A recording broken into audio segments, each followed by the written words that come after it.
Have you ever been in the market to buy a car and then start to notice that model everywhere you went? You're on the highway and you realize that 3 of those cars pass by. Or maybe you're at the supermarket and realize, wait, why are there 2 cars like that parked right next to me? Ideas like this are so common and we don't really realize what's going on.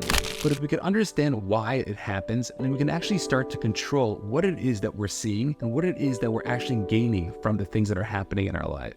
We have the ability to control certain things in our life. And it all starts with our minds. So if we're not going to control them, then they're actually going to control us. In this video, I'm going to break down 2 ideas that we can start using in order to start controlling and being more proactive with our lives so we can allow things to happen to them as opposed to just reacting to the life that we might be living already. Welcome back. If you're new to the channel, my name is Bennett Schwartz. I'm a high-performance coach and I help people live both richer personal and professional lives. If you are looking to live a wealthier life, make sure to hit the subscribe button. You see, wherever we really focus our attention, that is what's going to be popping up in our lives. And based on the example that I said earlier with the cars, it's because we're using a reticular activating system and it's allowing us to start to notice those certain things. But we have to understand that anything we really digest into our minds is creating certain thoughts. And those thoughts create emotions, opportunities, and the way we see the world. Let me give you an example of each. When it comes to emotions, we have to recognize that our emotions are really neutral. They don't really have anything good or bad to them. However, we as humans love to put our feelings toward that emotion. So when we give somebody a hug, there is an emotional feeling to it. When we get cursed out, there's an emotional feeling to it. But really, they're all neutral. So where do those feelings really come from? It's based on the way we're trained. It's the things that we think we're supposed to act in a certain way. But why is it that when somebody cuts you off, you have to get upset? Imagine if you actually caught up to that person to see who it was, and it was this really old lady behind her steering wheel who couldn't really see above it. See, you wouldn't be so upset as opposed to a guy who's smoking a cigarette holding a beer bottle. So it's really on us to understand that all of these things are extremely important and we really have the ability to control our emotions. But based on what comes into our minds, based on what we're trained to do, that's how we're going to react. Another great example of this is that Tony Robbins loves to speak about that if you would give somebody you love a hug, how much emotion would be in that hug? However, if you would go to a tree and start to hug a tree, there wouldn't be so much emotion in it. But why not? Isn't the action of giving a hug the same? No, of course not. The emotion that we have with somebody that we love is going to be a lot different than a tree. So we have to recognize that on the top level, we actually have the ability to control our emotions. And if we can start to control our emotions, how much more free would we actually be? Number 2 is opportunities. Why is it that certain people have certain opportunities? It's because they're so in tune with what it is that they want to be doing. And so many people talk about this idea of manifesting, where you just think of an idea and it's all of a sudden going to happen in your life. And it'll be nice if that actually works, but that would be nice if they just appear magically. However, what really happens is that we end up getting so focused on a certain goal that we start to see those opportunities, just like the car example. For me personally, I actually one time manifested a real estate deal. And guess what? There was a deal that popped up and just happened because I was so focused on finding a deal that I saw a guy standing outside of a house.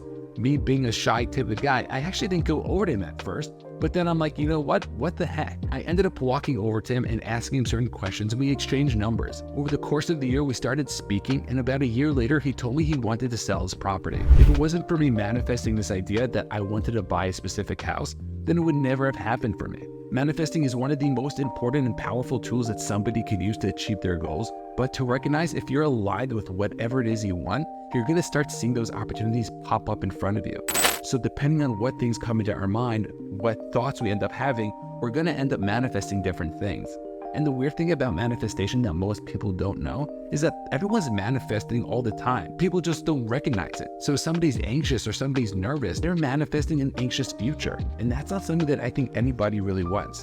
So recognize the fact that you're manifesting anyway, might as well be productive with it and might as well manifest the things that you want in life. The third example of really just seeing the world in whatever way you want to see it in is really important because there was a time in my business career where I got obsessed with sales. I didn't realize when I first started that sales was actually a thing. It was a skill that you needed to learn in order to be able to close more people. So I started reading books, I started listening to podcasts, watching YouTube videos on what it is I need to do in order to become a better salesperson. So when I first started my entrepreneur journey and it was extremely uncomfortable for me to actually ask somebody for money, I loved the idea of me asking and pitching my services to somebody.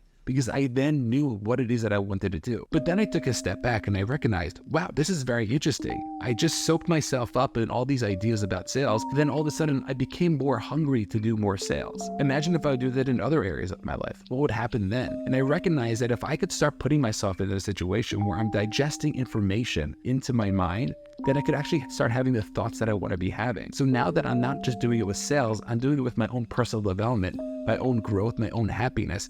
I recognize that I'm going to start to become that type of person.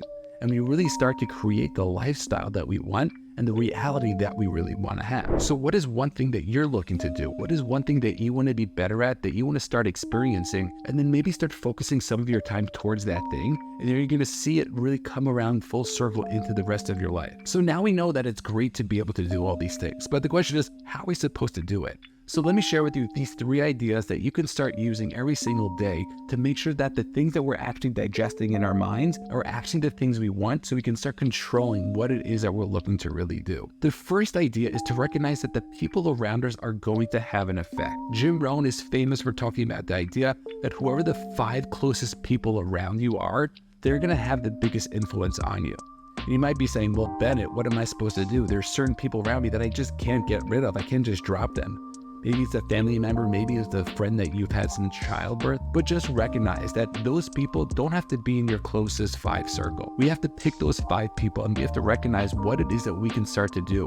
If we can be influenced by the 5 closest people to us, we're going to help us reach the goals and reach the life that we want to be living.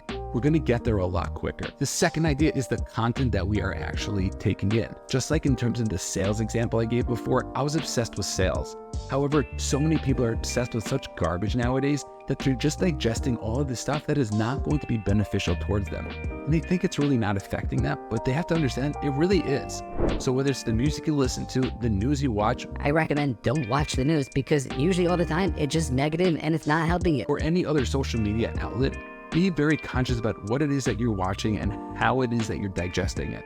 Because if you start digesting all this negative talk, you're going to start to become this negative type of person.